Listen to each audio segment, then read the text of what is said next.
सुशांत तिवारी जी, श्री हरिवंश महाराज जी। महाराज जी, आपके सत्संग सुनकर पता चला कि जीवन का एकमात्र लक्ष्य श्री जी की भक्ति करना है, लेकिन हम अधम फिर भी भौतिक सुखों को प्राप्त करने के लिए लगे रहते हैं। क्या मनुष्य को भौतिक सुविधाओं की चाह बिल्कुल नहीं करनी चाहिए महाराज जी? क्या हमें कुछ बनने या प्राप्त करने की? तो क्या चाह करने से सब कुछ प्राप्त हो रहा है क्या? जो हम चाह कर रहे हैं वो सब कुछ तो नहीं प्राप्त हो रहा। जो हमारे प्रारब्ध में है वो हमें मिल जाएगा। चाह करने से क्या होता है? प्रारब्ध में भगवत प्राप्ति नहीं है, इसकी चाह करो, भजन की चाह करो, धर्म की चाह करो, सत्य की चाह करो, सत्य के राह पे चलने की चाह करो, तो भौतिक सुख तो अपने आप मिल जाएंगे। सुविधाएं तो तुम्हारे को प्रारब्ध अनुसार मिल जाएंगी, लेकिन भगवान प्रारब्ध अनुसार नहीं मिलेंगे। जैसे कोई दुख की चाह नहीं करता ना, फिर भी दुख मिलता है ना, ऐसे तुम सुख की चाह ना करो तो भी तुम्हें सुख मिलेगा। केवल अपने कर्म को करते रहो, जो तुम्हारा कर्तव्य है, कर्म है, उस कर्म को करते रहो। चाह हमारे हृदय को जलाती है, चाह भगवान से विमुख कर देती है। जाहि न चाही कवहु कछु, तुम सन सहज सने, बसो निरंतर तासुर, सो राउर निज के। मनुष्य जन्म चाह बढ़ाने के लिए नहीं मिला, चाह मिटाने के लिए मिला है। एक आदमी शांति से बैठा हुआ गंगा जी के ऐसे तरंगों को देख रहा था। उसका दोस्त आया, अरे बैठे क्या करते हो? बोले क्यों? अरे कोले कुछ करो। तो बोले कुछ करने से क्या होगा? बोले धन मिलेगा। धन से क्या होगा? बोले भोग मिलेंगे। बोले भोग मिलेगा फिर क्या होगा? बोले शांति से बैठेंगे। तो बोले बैठे थे यहाँ शांति से। इतना चक्र चाह में आदमी परेशान है। चाहिए सबको शांति, लेकिन चाह के बाद, और जब तक चाह है तब तक शांति कहाँ है? तो चाह हमें लगता है भगवान की करनी चाहिए कि मेरे भगवान हम पर कृपा करें कि मुझसे भजन बन जाए, भगवान का सुमिरन बन जाए, परोपकार बन जाए, दूसरों का हित बन जाए। ऐसी चाह करो। हम आपसे सत्य कहते हैं, बिना चाहे सब कुछ अपने आप आ जाएगा। अगर भाग्य में लिखा है ना, तो बिना चाहे अपने आप आ जाएगा। हम देख रहे हैं ना, वो देख रहे हैं, हमारी इच्छा नहीं है, बिल्कुल नहीं। हमारी इच्छा जो है वो भगवान जानते हैं हमारी इच्छा क्या है। तो जब तक हमारे अंदर चाह है तब तक हमें जन्म जन्मांतर भटकना पड़ेगा। अगर हम चाह मिटा दे तो अपने आप सारे सुख आ जाएंगे। ये भी बात समझ लो। अचाह पुरुष के पास सारे सुख अपने आप आ जाते हैं। अब उसकी चाह नहीं रही तो उनका महत्व नहीं रहता। चाह में महत्व है। तो हम अगर जो चाहें करते हैं वो हमको फंसाती चली जाती है। एक चाह के बाद दूसरी चाह। चाह कभी किसी की पूर्ति नहीं हुई, आज तक किसी की पूर्ति नहीं हुई। एक चाह पूर्ति होते दो चाहें खड़ी हो जाती, दो को पूरा करो, चार खड़ी हो गई। देखो चाह का क्रम ऐसा है। एक लड़का स्कूल जाता था पैदल, उसका बाप धनी था। तो एक दिन विद्यार्थी साइकिल से, उसने देखा ये तो बड़ी सुविधाजनक है, पैदल चलने में तो स्कूल तक पहुंचने में थक जाते हैं, साइकिल ये तो पैर मारो आराम से चलते जाओ। उसने कहा कि पिताजी मुझे साइकिल चाहिए। एक साइकिल खरीदी। कुछ दिन साइकिल से चला, देखा बगल से मोटरसाइकिल, पैर भी नहीं चलाना, बस हाथ से इशारा करो भाग रही है, और साइकिल पीछे छूट गई और वो आगे निकल गया मोटरसाइकिल वाला। ये यार पापा हम साइकिल से नहीं चलेंगे, हमें मोटरसाइकिल चाहिए। वो धनी आदमी था, मोटरसाइकिल खरीदी। कुछ दिन मोटरसाइकिल से चला, पानी गिर रहा था, तो देखा बंद शीशे की कार, बगल से एकदम। अरे बोले ये तो बहुत यार। गया और कहा पापा मोटरसाइकिल से नहीं चलूंगा, कार से चलूंगा। अब कुछ दिन कार से चला तो जाम में कार फंसी गई। ऊपर देखा हेलीकॉप्टर लिखा। उसने कहा पापा हेलीकॉप्टर, थप्पड़ मारा, फिर पैदल कर दिया। समझ रहे कि कार भी बेच दी कि तू पैदल चल। बस हमारी हालत यही है। कामनाएं हमारी बढ़ती चली जाती है, 1 से 10, 10 से 20, 20 से 40। तो हमें लगता है अच्छे धर्म की कामनाएं करें, भगवान की कामनाएं करें, मनुष्य जीवन हमारा सार्थक हो ऐसी कामनाएं करें। और अगर हम धन की कामना करें ही तो भगवान के ऊपर छोड़ दें कि मन आवे तो पूरी करना, न मन आवे तो पूरी मत करना। हम इससे प्रसन्न रहेंगे। जोई जोई प्यारो करे सोई मोहि भावे। धन की कामना करे तो प्रभु से करे, वैसे तो करना नहीं चाहिए, पर करे तो प्रभु से करे और अपना कर्तव्य कर्म करता रहे। और जो सुख दुख आए उसे सह ले, तो इसी जन्म में भगवत प्राप्ति का मार्ग प्रशस्त हो जाएगा। अनुज जी, थॉट्स? श्री हरिवंश महाराज जी। महाराज जी, श्री रसखान जी, गोपाल चरवाहा जी और अड़ैया जैसे भक्तों के सरल, सहज और निस्वार्थ भाव प्रेम से प्रभु उनके उन भावों को जल्द ही स्वीकार कर लेते हैं। तो ये सरल, सहज, भावपूर्ण भजन से प्राप्त होता है या वर्तमान भजन के बल पर प्रभु की कृपा से प्राप्त? ये पूर्व भजन से। वर्तमान भजन में तो छल कपट मिटाना होता है। पूर्व का उनका कोई ऐसा भजन रहा कि इतना भोला स्वभाव उनका कि उसी को देखकर भगवान रीझ गए उनका। भगवान सरल स्वभाव न मन कुटिलाई, मन में कपट कुटिलता ना हो, सरल स्वभाव तो बहुत जल्दी रीझ जाते हैं। भगवान ने कहा मोहि कपट छल छिद्र न भावा, मुझे कपट छल आदि नहीं अच्छा लगता। एक भक्त तो 1 मिनट में भगवान के दर्शन पा लिए। वो गाय चरा रहा था तो उसने देखा कि एक पाखंडी गांव में जो धन मांगने की चेष्टा करते हैं और अन्न धन ला कर बेच करके गलत आचरण करते हैं, वो देखा कि लोग बहुत हमें देख रहे हैं, तो तालाब के किनारे नहाया धोया और तिलक की रचना ऐसे की, क्योंकि गांव में जाना था। अब देखा बहुत लोग देख रहे हैं तो ऐसे नाक बंद करके, और बालक ही था 18-20 वर्ष का चरवाहा। वो नजदीक गया और कहा महाराज ऐसे क्या करते हो? तो बोले इससे भगवान के दर्शन होते हैं। अच्छा। अब वो अपनी झोला उठाए गांव में मांगने चले गए। वो वैसे ही तालाब में नहाया और वैसे ही तिलक रचना की जैसे उसने की थी मांगने वाले ने। अब वो तो पोले से पकड़े थे, अब वो सीधे बंद कर दिया कि भगवान के दर्शन हो। अब 1 मिनट बड़ा होता है। इतने में भगवान ने देखा ये तो प्राण त्याग देगा, प्राण व्याकुल है, लेकिन उसने छोड़ा नहीं कि भगवान के दर। भगवान आके से हाथ हटा दिए और कहा क्यों, ऐसा क्यों कर रहे थे? तो बोले भगवान के दर्शन करने से। भगवान श्याम सुंदर बोले दर्शन करो ना मैं भगवान।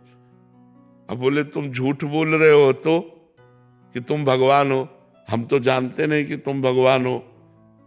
तो हम पहले अपने गुरुजी को लाएंगे और वो कह देंगे यही भगवान है, तो हम मान जाएंगे। तो भगवान ने कहा वो पाखंडी है, उसको कभी हम दर्शन दे सकते? तो उनका तुम भगवान हो, जब उनकी एक चेष्टा से तुम्हारे साक्षात्कार हो गए तो पाखंडी कैसे हो सकते? वो हमारे सच्चे गुरु, अपने गुरु पर दोष नहीं किया। तो भगवान ने कहा बुला लाओ, तुम हम यहीं खड़े हैं। बोले ऐसे नहीं, तुम भाग जाओगे। अपने गमछा से एक पेड़ में भगवान को बांधा। देखो भोलेपन, अंतर्यामी भगवान को कौन बांध सकता है? वो गए। अब वो मांग रहे थे गांव में, उनका गुरुजी चलो भगवान आए हैं, आप देखो वही भगवान है तुम्हारे वाले। उनका हाँ तो बोले नहीं, देखना पड़ेगा। उन्होंने सोचा इस बालक को कहां से भगवान मिल सकते हैं, और पीछे पड़ गया, उनको लेके आया और कहा पेड़ में देखो ये भगवान है। तो उन्होंने कहा बच्चा तुमसे सही बताएं, हमको तो अंगूठा केवल दिखाई दे रहा है। भगवान के चरणों में लौट गए। बोले भगवान यदि आप भगवान हो तो पहले हमारे गुरुजी को दर्शन दो। तब उसकी अज्ञान दृष्टि का नाश किया तो देखा भगवत साक्षात्कार होती, दिव्य ज्ञान प्रकट हो गया। और अब उसने अपने शिष्य को प्रणाम किया कि बच्चा तुम्हारी कृपा से हमको इनके दर्शन में, यही साक्षात भगवान है।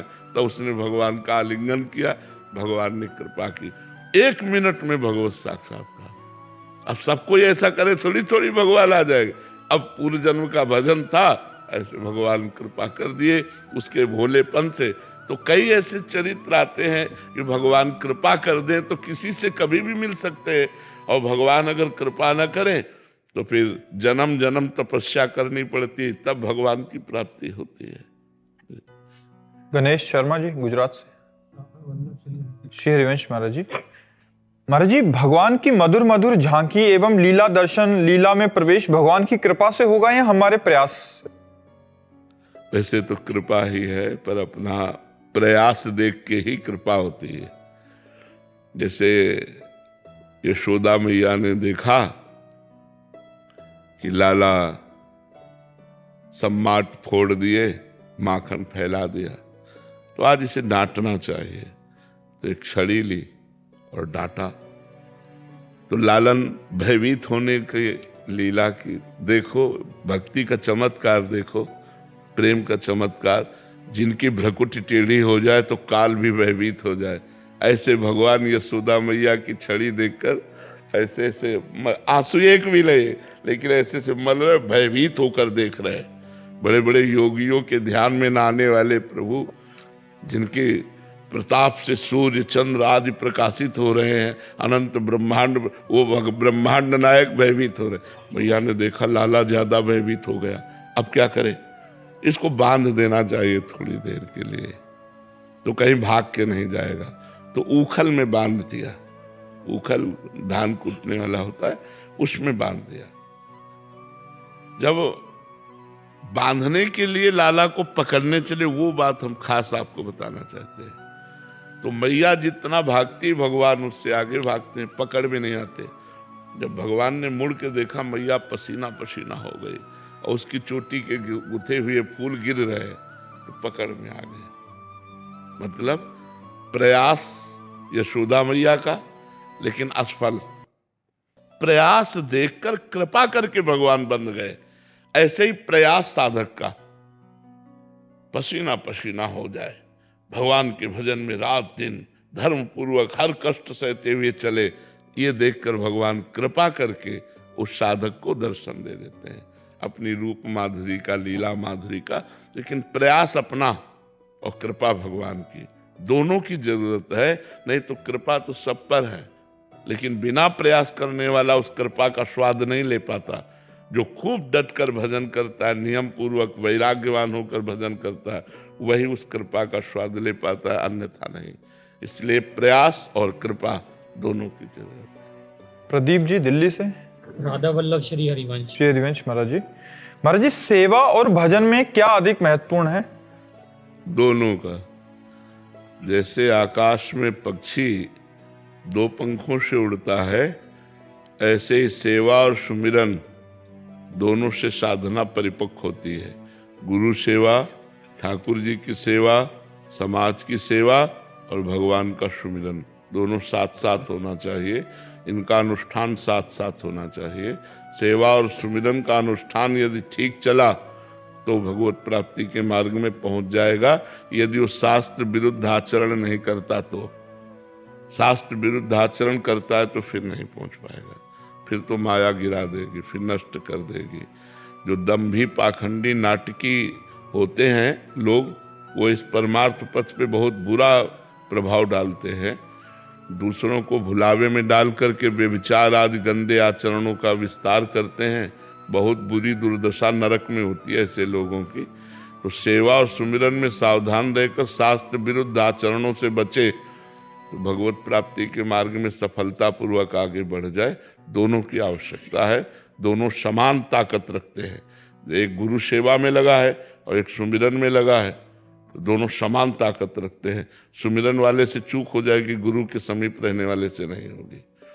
बात यह है कि हम कितना घड़े में पानी भरते हैं, खास बात ये नहीं है। खास बात है घड़ा कितना सुरक्षित है। उसमें छेद है अगर, तो आप पानी भरते रहो, उसका कोई महत्व नहीं। चलनी में गैया दुहे और दोष दैव को दे, हरिगुरु कहो न माने अपनो ही फल ले। चलनी में, चलनी जिससे आटा चाला जाता है, उसमें गाय दुहे और कहा हमारे भाग्य में नहीं लिखा दूध पीना रे, जिसमें इतने छेद हैं उस पात्र में दूध कैसे टिक सकता है। तो ऐसे ही हरि और गुरु की आज्ञा का पालन न करे और मनमानी आचरण करे, नरक जाओगे। ऐसे आचरण बन जाएंगे, ऐसे भ्रष्ट कर दिया जाएगा माया के द्वारा, किसी काम के नहीं रहोगे। इसलिए गुरु की सेवा, समाज की सेवा, भगवान की सेवा और अपने तन की भी सेवा। ये तन भगवान का मंदिर है, ऐसा मान करके सेवा करे और खूब भगवान का भजन करे।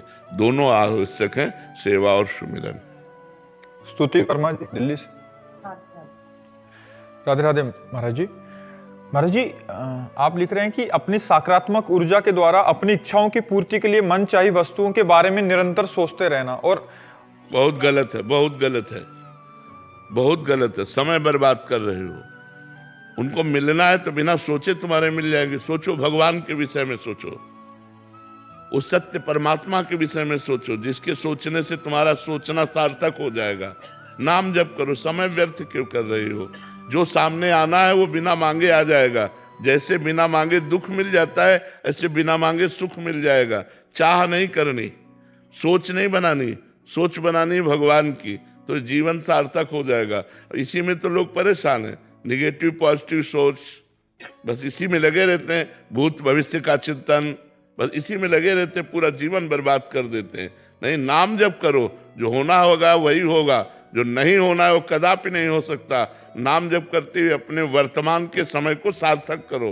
राधा राधा राधा नाम जप करो, जिससे तुम्हारा वर्तमान का समय सार्थक हो, भविष्य तुम्हारा मंगल में होगा। क्योंकि भगवान का नाम है मंगल भवन अमंगलहारी।